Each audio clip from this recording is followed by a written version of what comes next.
Education system की बात करते हैं ना, तो हमारे माइंड में कुछ क्वेश्चंस होते हैं, वो ऑटोमेटिकली आ जाते हैं। जैसे कि what type of schools will be there, as criteria, what type of documents to be needed, how to find a good school and bus service etcetera. So इस वीडियो में मैंने सारे पॉइंट्स को डिटेल में कवर किया है, तो video के एंड तक जरूर देखना। अगर कोई पॉइंट छूट जाए, आप कुछ ऐड करना चाहें, तो वीडियो के एंड में कमेंट करके मुझे बताना, हम उस पर भी डिस्कशन करेंगे। सबसे पहले हम बात करते हैं कैनेडियन स्कूल्स की। जब भी हम कैनेडियन स्कूल्स की बात करते हैं, तो हम कैनेडियन स्कूल्स को 2 कैटेगरीज में डिवाइड करते हैं। एक होते हैं पब्लिक स्कूल्स और दूसरे होते हैं प्राइवेट स्कूल्स। सबसे पहले हम बात करते हैं पब्लिक स्कूल्स की। तो 95% ऑफ द कैनेडियन बच्चे हैं वो जाते हैं पब्लिक स्कूल्स में। पब्लिक स्कूल्स वो स्कूल होते हैं जिनको गवर्नमेंट फाइनेंस करती है और जिनका होल्ड होता है वो होता है प्रोविंशियल गवर्नमेंट के पास। प्रोविंशियल गवर्नमेंट के पास होल्ड होने के कारण क्या होता है कि प्रोविंस टू प्रोविंस कुछ क्राइटेरियाज में डिफरेंसेस होते हैं, लेकिन जो करिकुलम होता है वो ओवरऑल कनाडा सारे स्कूल्स का सेम ही होता है। गवर्नमेंट फाइनेंस करती है, तो यहाँ पे कॉस्ट ऑफ एजुकेशन बिल्कुल फ्री होती है, यानी कि आपका कोई भी खर्चा नहीं आता है। यहाँ पे कोई यूनिफॉर्म भी नहीं होती है। पब्लिक स्कूल्स को भी आगे हम 2 कैटेगरीज में डिवाइड करते हैं। एक होते हैं डिस्ट्रिक्ट बोर्ड के स्कूल्स और दूसरे होते हैं on the basis of religion. मैं ऑटवा में रहती हूँ, तो यहाँ पे mainly 3 types of religion school हैं। जैसे फर्स्ट है कैथोलिक, ज्यूइश और इस्लामिक स्कूल। हर ब्लॉक में आपको एक कैथोलिक स्कूल मिलेगा और एक डिस्ट्रिक्ट बोर्ड स्कूल मिलेगा। जब भी आप कैथोलिक स्कूल की बात करते हो, तो ये नहीं होता कि आप उसमें एडमिशन करवाने के लिए कैथोलिक होने चाहिए। मेरी बेटी खुद कैथोलिक स्कूल में जाती है, ये आपको एडमिशन में कभी भी डिनाई नहीं कर सकते। तो ये बात हो गई पब्लिक स्कूल की। तो नेक्स्ट हम मूव ऑन करते हैं प्राइवेट स्कूल की तरफ। जो प्राइवेटली स्कूल होते हैं वो होते हैं प्राइवेटली ओन्ड। तो 5% ऑफ द कैनेडियन बच्चे हैं वो जाते हैं प्राइवेट स्कूल्स में। ये प्राइवेटली ओन्ड होते हैं, इसलिए यहाँ पे आपका खर्चा भी आता है। ऑन एन एवरेज जो ईयरली एक्सपेंसेस होते हैं वो इन स्कूल्स में आते हैं 25,000 Canadian dollar to 30,000 Canadian dollars. ये बच्चे की एडमिशन के लिए टेस्ट भी रखते हैं। कई बार तो ये ऐसा होता है कि ये पेरेंट्स का टेस्ट भी लेते हैं। तो ये स्कूल की डिस्क्रिप्शन होती है कि आपको एडमिशन देनी है या नहीं देनी है, तो आप इसमें कुछ कर नहीं सकते हैं। अगर हम बात करें पब्लिक स्कूल और प्राइवेट स्कूल के डिफरेंस की, तो वो कुछ भी नहीं होता, क्योंकि करिकुलम होता है वो सारे कनाडा का सेम ही होता है। तो जी ये बात हो गई पब्लिक स्कूल और प्राइवेट स्कूल्स की। इसके बाद कनाडा में होम स्कूलिंग है वो भी लीगल होती है। आप कुछ फॉर्मेलिटीज होती है वो करके आप होम स्कूल भी करवा सकते हो बच्चे को। तो जी अब हम बात करते हैं एज क्राइटेरिया की। मैं ओंटारियो ऑटवा में रहती हूँ, तो मैं ओंटारियो प्रोविंस की बात करूंगी। आप जौन सी प्रोविंस में भी जाओ, सबसे पहले कुछ सर्च जरूर कर लेना, क्योंकि कुछ ना कुछ डिफरेंसेस जरूर होते हैं। तो यहाँ पे क्या होता है कि 4 साल का बच्चा जूनियर केजी में जाता है और 5 साल का बच्चा जाता है सीनियर केजी में। फर्स्ट ग्रेड से लेके 6th ग्रेड का बच्चा जाता है एलिमेंट्री स्कूल में। जैसे हम इंडिया में बोल देते हैं ना क्लास सिस्टम, जैसे first class, second class, third class, यहाँ पे ग्रेड्स होते हैं, first grade, second grade, third grade. और यहाँ पे 3 लेवल्स ऑफ एजुकेशन होते हैं। जैसे कि फर्स्ट लेवल होता है वहां पे एलिमेंट्री और प्राइमरी स्कूल होते हैं। देन मिडिल में आ जाता है मिडिल हाई स्कूल और देन आता है हाई स्कूल। जैसे अभी मैंने पहले बताया कि एक फर्स्ट स्टैंडर्ड से लेके 6th स्टैंडर्ड का बच्चा जाता है एलिमेंट्री स्कूल में, और 7th और 8th स्टैंडर्ड का बच्चा जाता है मिडिल हाई स्कूल में। उसके बाद 9th टू 12th ग्रेड का बच्चा होता है वो जाता है हाई स्कूल में। हाई स्कूल तक की सारी आपको कॉस्ट 0 आती है पब्लिक स्कूल्स में। जब बच्चा हाई स्कूल में जाता है तो अपने इंटरेस्ट का सब्जेक्ट चूज कर लेता है और वहां पे ज्यादा प्रैक्टिकल नॉलेज की तरफ ज्यादा ध्यान देते हैं। तो जी यहाँ तक तो सारी बात हो गई एज की।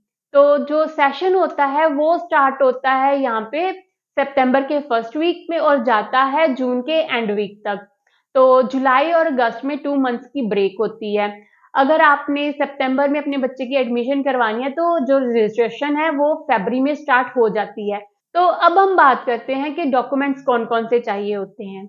तो जब हम यहाँ पे आए थे तब कोरोना का थोड़ा सा टाइम चल रहा था, तो हमने सारी रजिस्ट्रेशन ऑनलाइन ही करवाई थी। तो इन्होंने हमारे से 3 प्रूफ्स लिए थे।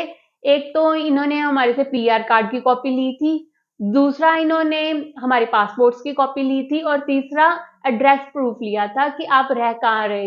तो कई स्कूल्स होते हैं वो आपका बच्चे का वैक्सीनेशन कार्ड भी चेक करते हैं, बर्थ सर्टिफिकेट भी चेक करते हैं।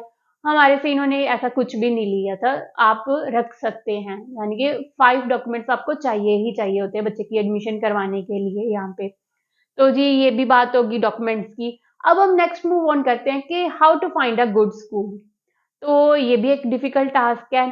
तो ऐसा भी नहीं है कनाडा में कि आप अपनी मर्जी से जौन सा भी आपको स्कूल अच्छा लगता है वहां पे जाके एडमिशन करवा दोगे, ऐसा नहीं होता। जैसे कि मैंने पहले वीडियो में बताया कि यहाँ पे हर ब्लॉक हर लोकेलिटी को 2 स्कूल असाइन होते हैं, एक पब्लिक स्कूल और दूसरा कैथोलिक स्कूल।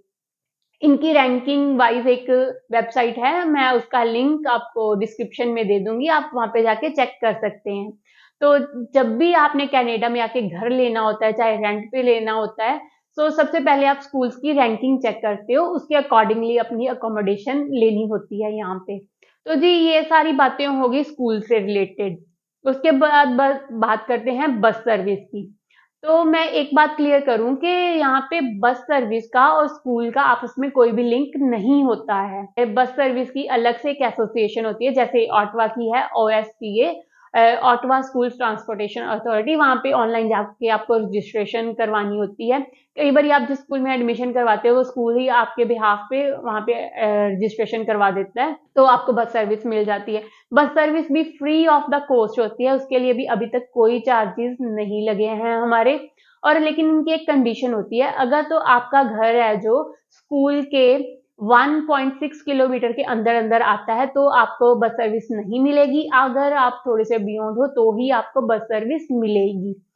तो ये भी एक कंडीशन होती है। तो ये बात हो गई जी बस सर्विस की। उसके बाद अगर हम बात करें, जैसे मैं इंडियन पेरेंट हूँ, ठीक है, तो मेरे को होता है कि मेरा बच्चा कल्चर के साथ थोड़ा सा इन टच रहे, ठीक है, मुझे है कि कल को उसने पाठ भी करना है। तो मैंने इसकी एडमिशन पंजाबी स्कूल में करवाई हुई है। तो मैं ऑटवा में रहती हूँ, तो ऑटवा में यहाँ पे सिख सोसाइटी का गुरुद्वारा है, वहां पे पंजाबी की क्लास लगती है। हर वीकेंड संडे के संडे 2.5 आवर की क्लास होती है, वहां पे कीरत पंजाबी सीखती है। सो ये भी एक अच्छी बात है। एक तो बच्चा अपने कल्चर से इन टच रहता है और उसको एक लैंग्वेज भी आ जाती है। तो जी यहाँ तक तो होगी सारी स्टडी की बात। तो यहाँ तक मेन स्कूल में तो मेरा खर्चा आया कोई भी नहीं, बिल्कुल भी जीरो एक्सपेंसेस आए हैं। पंजाबी स्कूल में मैंने इसकी एडमिशन $150 में करवाई है। तो जी ये सारी बातें तो होगी स्कूल से रिलेटेड। उसके बाद कैनेडियन गवर्नमेंट के कुछ प्रोग्राम्स भी है, आप उस पे जाके इनरोल कर सकते हो। जैसे कि यहाँ पे डे केयर का प्रोग्राम है और प्री स्कूल और आफ्टर स्कूल का प्रोग्राम भी है। लेकिन इनकी वेटिंग लिस्ट इतनी ज्यादा होती है कि आपका टाइम तब तक निकल गया होता है डे केयर का, प्री स्कूल और आफ्टर स्कूल का। इसलिए आपको प्राइवेट ओन के पास जाना पड़ता है। जैसे कि डे केयर का खर्चा, अगर आप गवर्नमेंट डे केयर के पास जाते हो तो आपका खर्चा मंथली $400 to $500 आता है। अगर प्राइवेट पे जाते हो तो आपका यही खर्चा 1000 to 1100 कैनेडियन डॉलर्स के बीच में आता है। उसके बाद थोड़ा प्री स्कूल और आफ्टर स्कूल भी थोड़ा सा एक्सपेंसिव पड़ता है, इसके लिए भी आपको, लेकिन आपके पास कोई ऑप्शन नहीं होती, सो आपको लेना ही पड़ता है। तो जी ये सारी तो होगी कैनेडियन एजुकेशन सिस्टम को लेके सारी बातें। अगर आप यहाँ तक पहुंच गए हो तो प्लीज वीडियो को लाइक शेयर कमेंट जरूर करना, और अगर कुछ भी अच्छा लगे तो मेरे चैनल को सब्सक्राइब करना। Thank you very much for watching this video, and आगे भी मैं ऐसी अच्छी अच्छी इंफॉर्मेटिव वीडियोस बनाऊंगी। तो मेरी मोटिवेशन के लिए चैनल को सब्सक्राइब जरूर करना। Thank you very much for watching this video. Thank you so much.